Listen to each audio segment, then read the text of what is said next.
So today's Cardinal Lesson, retirement income planning, and we're talking about some specific pieces of that.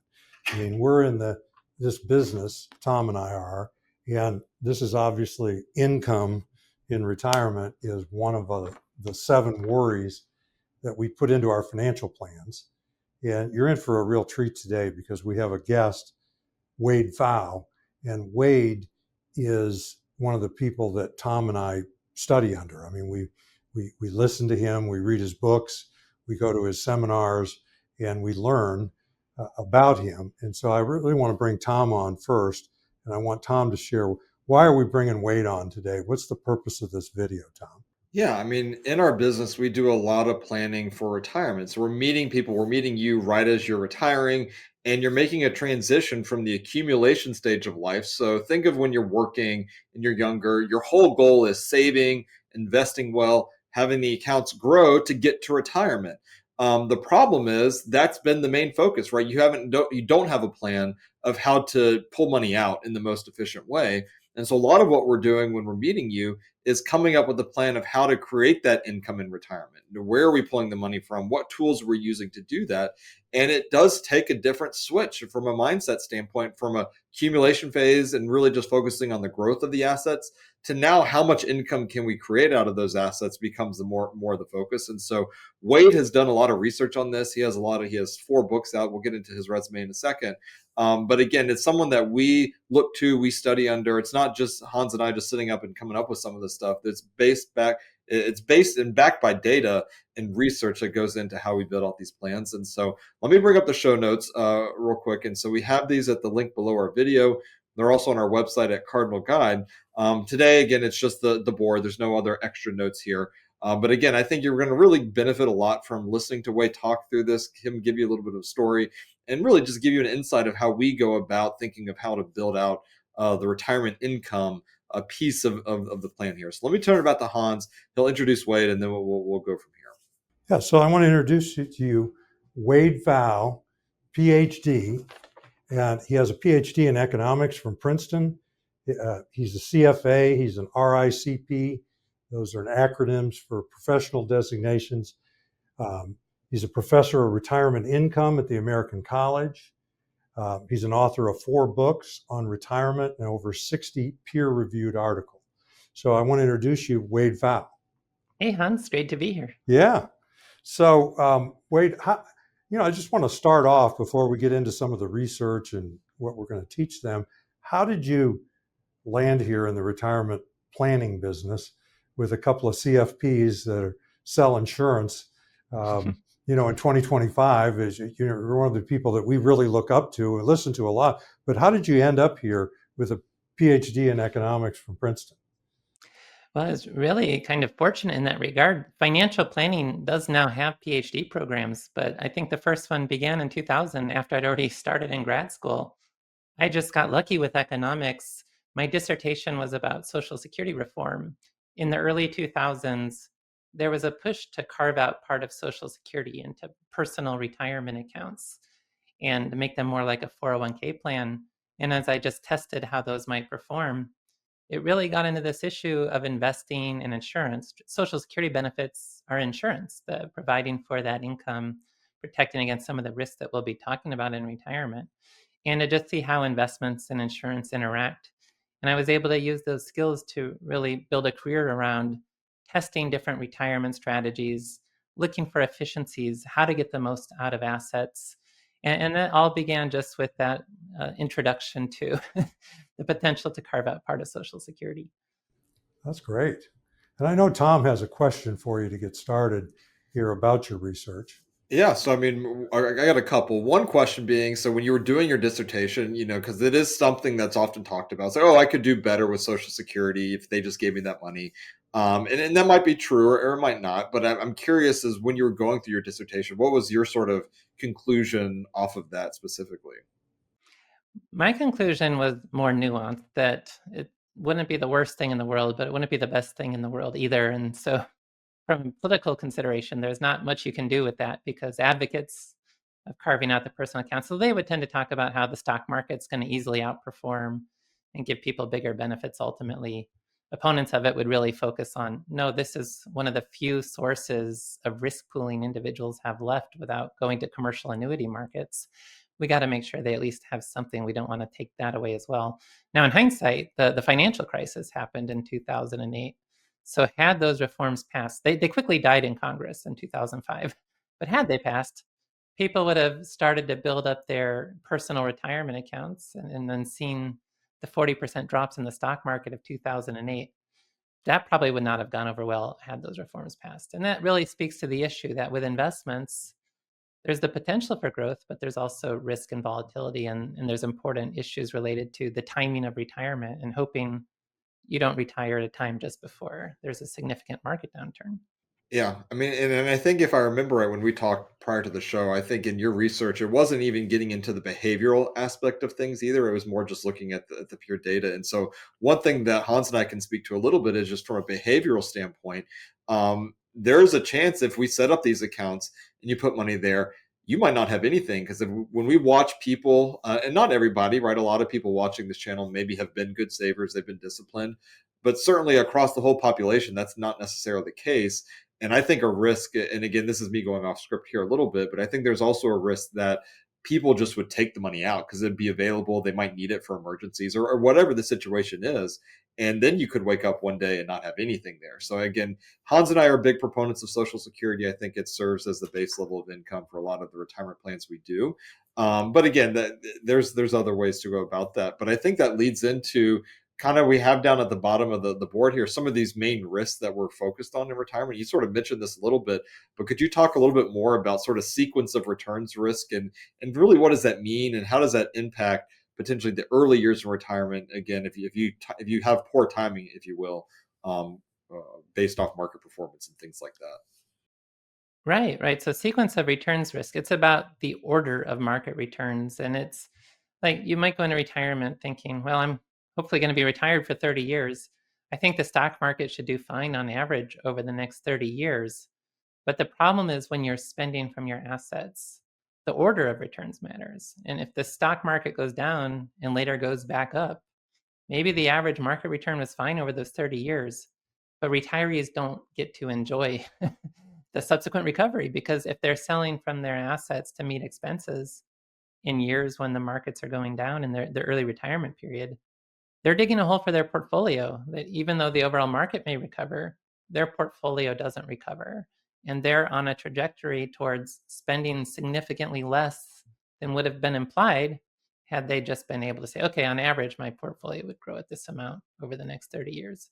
So it's the risk of getting bad market returns early in retirement, even if markets subsequently recover and do great, it's too late. We see this in the historical data as well, that when we talk about like safe spending from investments and retirement, the years from 1966 to 1995, that was the 30-year period where the lowest sustainable spending was possible from an investment portfolio.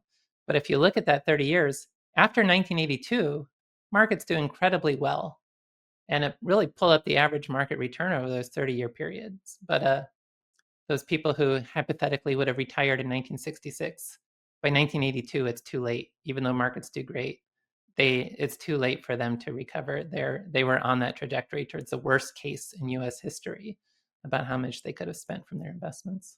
Yeah, I was just going to jump on to the next one, which is tied to that, which is more of a year-to-year thing, market risk, just down years. So we're putting that down as the second risk. But let's talk about that for a minute. Mm-hmm.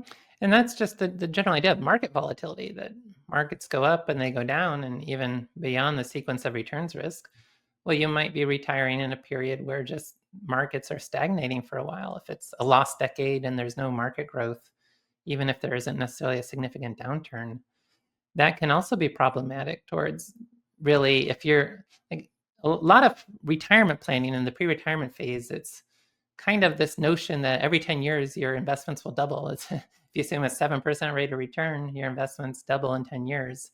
And if you're relying on that idea, well, it would mean 10 years before retirement, you're only halfway to your goal. So if you get hit by the market risk where there's just a stagnating market environment, that can be quite problematic as well beyond the sequence of returns. Yeah. I say this a little bit tongue in cheek, but do we know what the next 10 years look like in the markets? Right. I mean, obviously not. Right. But I mean, that speaks to why you need to plan around that. Right. Is because we don't have that crystal ball. I mean, if we did, we'd have a line out the door and you'd be calling us in a heartbeat. Right. But we don't. No one knows what the market's going to do looking forward. And we could have another 10 years of great returns. Right. That's a possibility. But there's also a possibility of it not being, and that's where the planning comes in, because we don't know. We need to plan for the unknowns.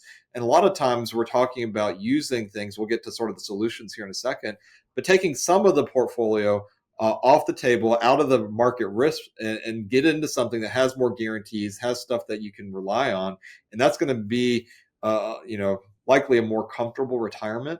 We'll get to some of the other risks here in a second, but Wade, I also want to ask you about some of your research on sort of income styles, or sort of how in your research, what you've seen of how people sort of treat their investments, what resonates with them, and you can just speak to that a little bit. Yeah, we tried to look at what people value in retirement. And to be clear about that, retirement, it's a new phase of life that you don't have preparation for when you're working. During your working years, you're living off your salary. You're hopefully saving, setting aside a portion of that. But you have the capacity to just use work to help weather any sort of market downturns and so forth. And post retirement, you really become a lot more vulnerable to what's happening in the financial markets. So we did a significant research study, and the headline or the punchlines that came out of that, we found that there's two primary factors that explain how people think about retirement. You have the probability-based safety first factor, and that's just simply there's no right answers, but are you comfortable relying on the idea that markets will grow and you'll get the stock market returns you need in those early retirement years? It probably will work. Of course, we don't know for sure, but are you comfortable with the idea that it will probably work? Or are you more safety first, where you really want protections to make sure at least you have your essentials covered in retirement? You don't want to have that vulnerable to the risk of market volatility and sequence of returns. And then the other factor we found was optionality versus commitment. Those with an optionality orientation, and you hear this when you talk to people, just they really value having maximum flexibility for all their assets. They don't want to commit to anything. They don't want to lock in anything. They want access to their accounts. And that contrasts with the commitment orientation, where there's this sense with some people that if they could find something that solves for their lifetime need, they'd rather take it off their to-do list, not have to worry about it. And we can also see the ideas around this will help protect them against, as they age, making bad financial decisions at advanced ages, protecting other family members who may not be as financially sophisticated. They like to commit to something that will solve for their retirement income problem. And so with those factors, we can really think about if you're more probability based and optionality oriented, that's the traditional investing approach that we're familiar with pre-retirement. You build a diversified investment portfolio. If you're safety first and commitment oriented, you're really looking to build protections behind the assets to meet at least your essential expenses in retirement. And we find that about 2/3 of the population is looking for either protections or commitments that go beyond a purely investment based approach. Oh, that's great. I mean, that's where the tools come in. And we use annuities, different types of annuities, in a lot of our financial plans. In fact, most of our financial plans, because what we're concerned about are people, we're not concerned too much from 65 to 80, because people can look at how much money they have, they can start spending, and they're pretty much going to make it to 80. What we're concerned about is from 80 on, as long as they're alive or as long as the spouse survivor is alive, and worried about running out of money. And with the equity market, we just don't know where they're going. And with a certain mix of annuities, we can take part of their money, as you said, for their essential needs, and guarantee it that they're going to be getting a check through these unknown years. So I want to hear what you have to say to that, Wade. Right. So annuities are able to provide those characteristics of the safety first, because they're contracts. You're signing a contract with the insurance company that they will provide you what they're guaranteeing they will provide you. And then with annuities, that commitment orientation, something with your list there, the SPIA, number one, the single premium immediate annuity. that's a pure commitment. You sign that contract and you don't make changes to it subsequently. But for those who may have more of an optionality orientation, some of those, well, all the other annuities on your list have more optionality associated with them as well, where you can put in a protected lifetime income with one of the living benefits, but you still have optionality and flexibility that if you decide you no longer need that, you can get your money back out of the contract. And so varying degrees of optionality versus commitment, but a real focus on that safety first contractual protection for those assets.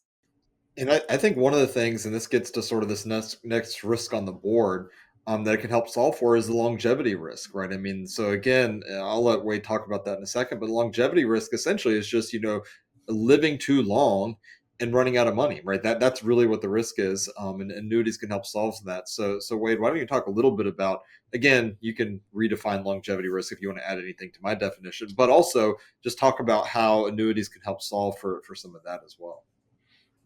So yeah, longevity risk, it's really a bad name because it's a good thing. It's you live a long time. Right. But the longevity risk is more, it's on the financial side. The longer you live, the more costly your retirement becomes because every year you live, you have to meet your expenses for another year. The cost of retirement grows with the length of retirement. And so longevity risk is really outliving your assets. You live to the point where you've depleted all your resources and you don't have anything left to meet expenses. Now, hopefully, at least most Americans have Social Security benefits, and that's an annuity. What we're talking about with annuities is protections that pool the risk so that some people may not live as long and then they don't need as much to fund their retirement. Some people live a long time, they'll need more to fund their retirement. That risk pooling aspect within Social Security, within annuities, it protects against the longevity risk because it provides protection that even if I live to 105 or 110, I would have otherwise outlived the underlying value of the assets that I went into that contract. I know that my spending is protected and I'll be able to meet those expenses for as long as I live through the contractual protections about how much income I'll receive each month for as long as I live.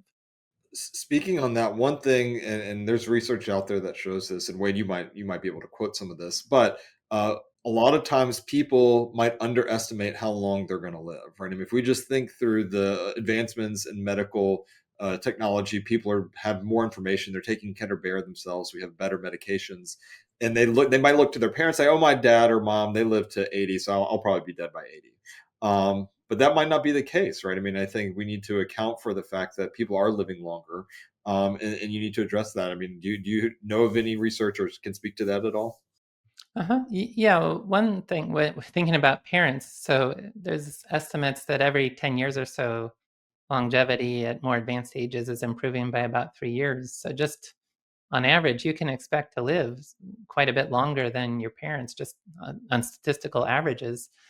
But yeah, people, and especially folks who are watching this video, that implies some sort of long-term orientation where you're thinking about the future, you're planning for the future. And there's a lot of characteristics associated with that that also associate with living longer. You may take better care of your health than the average person. May have more savings and more opportunities for good health care and so forth than the average person. So you can expect to live longer than the average person. And we have to remember too, when we quote life expectancies, we might say you're expected to live to your mid to late 80s.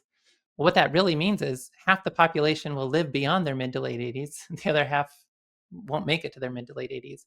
And that the whole issue with longevity risk is if you're worried about outliving your assets in retirement, you can't plan it to your life expectancy. There's still a 50% chance you live beyond that age.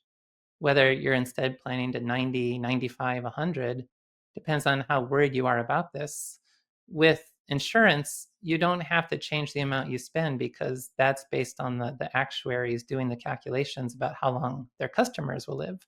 But if you're self-managing that risk, you're really forced to spend less because you have to stretch your assets out. You may not ultimately live to 100, but if you're worried about outliving your assets, you have to behave as though you live to 100. And that means spending a lot less than you otherwise could had you pooled that risk through an insurance contract, through Social Security, through annuities, through things that will provide that protected income no matter how long you live. That's great. So the fourth risk is really talking to a degree about a different group of people. the underspenders, and we find a lot of them. These are the people that they've got a big IRA and big relative to the amount they spend, but a lot of them just big IRA, and they're in their mid 60s, and they're coming to us for retirement plannings. A lot of them are very interested in Roth conversions. They're interested in delaying their Social Security. These are the savers, and they're living off of much less than they otherwise could. And that's why they're savers. That's why they're where they are. And so we're sitting with them, and the question that I always have for them is, what's it for? We've gone through your whole portfolio.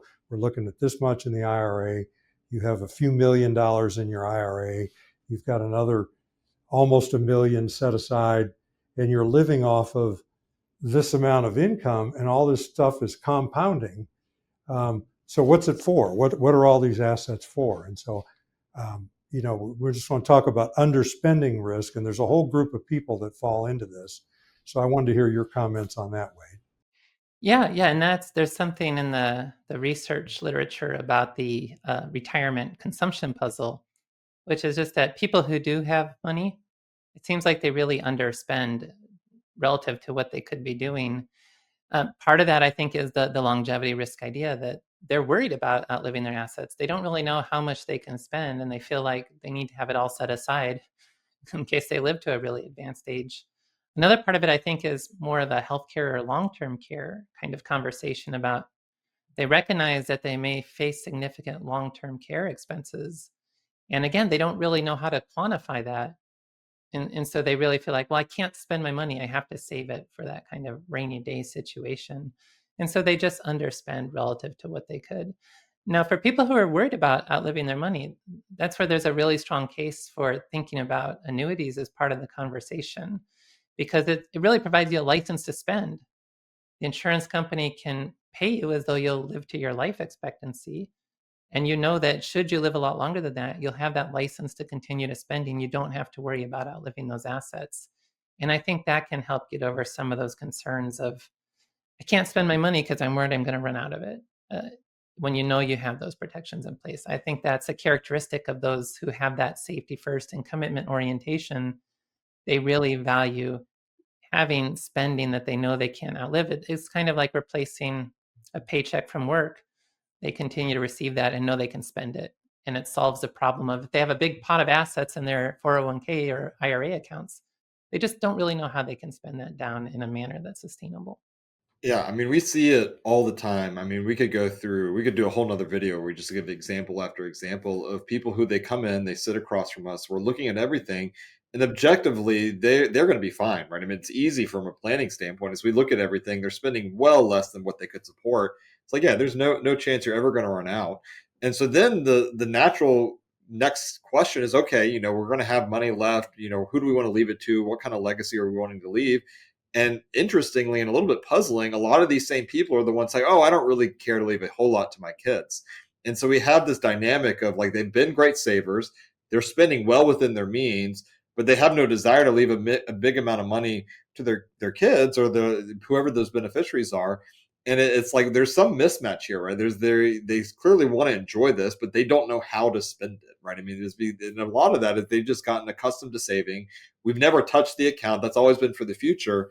And that's again, that license to spend is helping them at least enjoy some of this. And they, if you talk to them, a lot of them would say, "Oh, we're doing everything we want to do," but objectively, they're not getting as much money as they could. And they might do things, take that extra trip, maybe fly first class, do things that they haven't done their whole life, which is why they have the money they do. But at some level, we just need to have just a real clear purpose for this money. And if it's not legacy, then we want you to enjoy some of it. Or let's just get on board with doing legacy planning and start looking at Roth conversions or life insurance or something like that to be more efficient on that front. So, it is interesting, just from a behavioral standpoint, watching how people behave. And it is a lot of times the people who've been great savers have the hardest time spending a little bit by definition, because that's just been what they've been used to. And so, Hans, I don't know if you have any comments on that.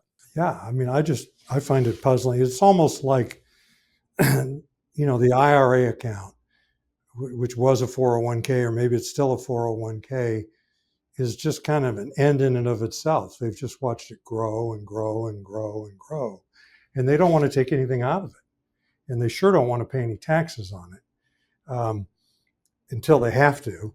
And then, I always get with that question like, "What's it for?" And then people say, "Oh, yeah, I know."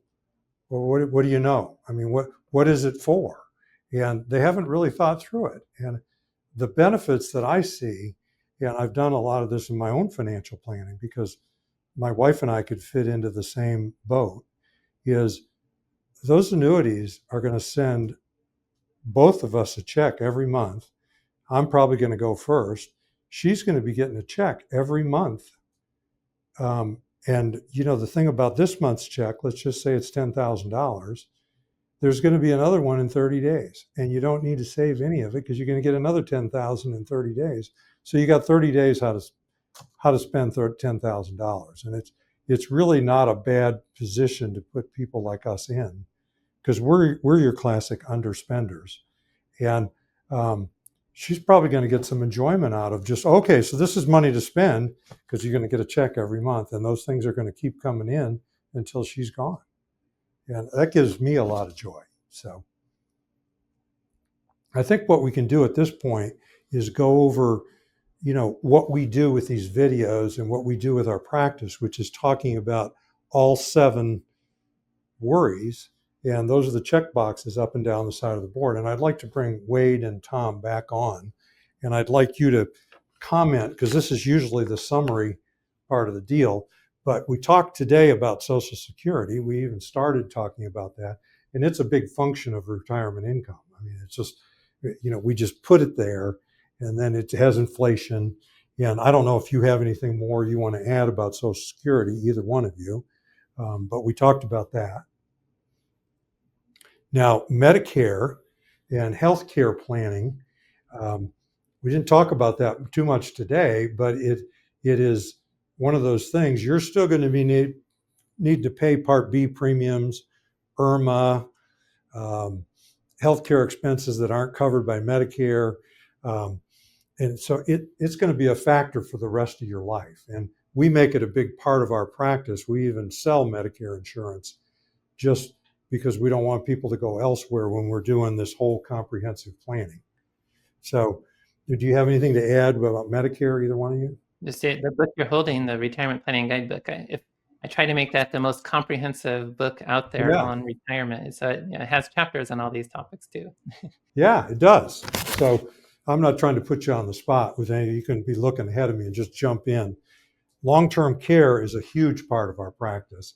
And you brought that up earlier, that a lot of these underspenders, or I don't know what you called them, but people that are not spending their retirement money, they don't even have a plan to do it, they're savers. And this is one of the things they're worried about. And so they're good candidates for the hybrid life long-term care insurance, or an annuity hybrid, where they're going to take a chunk of that money that's in savings and just deplete it over time, or leave it there in savings, and then it pays an extended long-term care benefit. It even has tax advantages. So there's a way to just set aside a smaller portion than their whole savings. On that note, I think, Wade is exactly right. A lot of people who aren't spending enough, you start really getting down to the core of, why are you not spending enough? Why aren't you spending more than, you could spend more than what you're doing now? Why aren't you? Say, well, I might need it. We start looking at their expenses like, what are you talking about? What are you ever going to need it for? When you really peel that back, they're worried about long-term care. Maybe they went through it with a parent. Maybe they know people who've been through that, and they've seen that large expense that it can be. And so one of the things that we'll do a lot of times when we're doing a plan is like, okay, you're right. That is a big risk. That is a big cost that's out there that really could upend a lot of this planning. Why don't we insure that risk? We get some long-term care insurance to cover that, freeing you up to maybe enjoy the rest of the money that's not set aside to cover that risk, right? So we taking care of that. Let's now set up this other income where you can enjoy it freely, spend it, and maybe it's not on you. Maybe it's taking kids on trips or spending on grandkids. Whatever it is, each person's different. but let's enjoy some of this because we've taken care of that risk with insurance or other things. So that's, again, I think that can help solve that unwillingness to spend it, is taking care of some of these risks like longevity, like long-term care. If we get that covered, that's not going to take all of your money to do that. Now we can still invest the rest like you've been doing for growth, for long-term growth, but also free you up to enjoy it some and spend it more freely. Yeah, this book's got a whole section on that. The Retired Planning Guidebook by Wade Pfau. 401k IRA, we've been talking about that all day because most of the people that come into us, a significant portion of their financial assets are still in a taxable 401k IRA. And that's why we've made it its own separate category. And a lot of that's tied to the Ed Slott training that we have, to just plan for that money separately, because there's a necessity to pay those taxes over time. And you're much more effective doing that than leaving them all there in a bunch for somebody to pay later. Retirement income, well, that's been the whole show. That's what we're talking about. So we don't need to talk more about that unless somebody has something more to add. And estate planning, well, I mean, for the underspenders, the estate planning is, again, what's this money for? I mean, it's either for you or your heirs, because you're not going to spend it without an outside force coming in here and doing something. So we're going to set it up so that you can enjoy more of it without being afraid of running out of money and afraid of not having money for long-term care. And then if we don't spend it, then it's going to go to your estate, which for a lot of people, that's their adult children and their grandchildren. Some people, it's charities. Some people have large amounts of money, and we got to carve out the pieces that they're going to live on for retirement, and they could run into estate tax problems.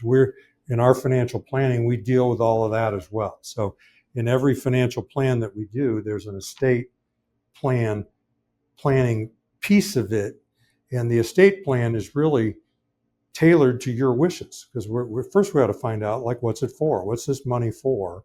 Who do you want to leave it to? How do you want to leave it to them? What kind of taxes do you want to pay now, or have your estate pay later, or your heirs? And then the last section, income taxes, we haven't talked much about that today, and that's probably a good thing. But you can't, part of retirement income planning, a big part of it, is planning the taxation specifically on your 401k IRA, because you can't spend tax money. I mean, you're going to be able to spend the after-tax money. And so we try to set up where people are going to have a lower lifetime tax bill, let's put it that way, and by planning these things out. So with that being said, Wade, I want to thank you very much for coming on and taking the time to do this. This is great, and it's been great for us and great for our viewers. Tom, I want to thank you for coming on every week. I'm Hans Scheil. And I'm Tom Griffith. And we found. We thank you for listening. Thank you.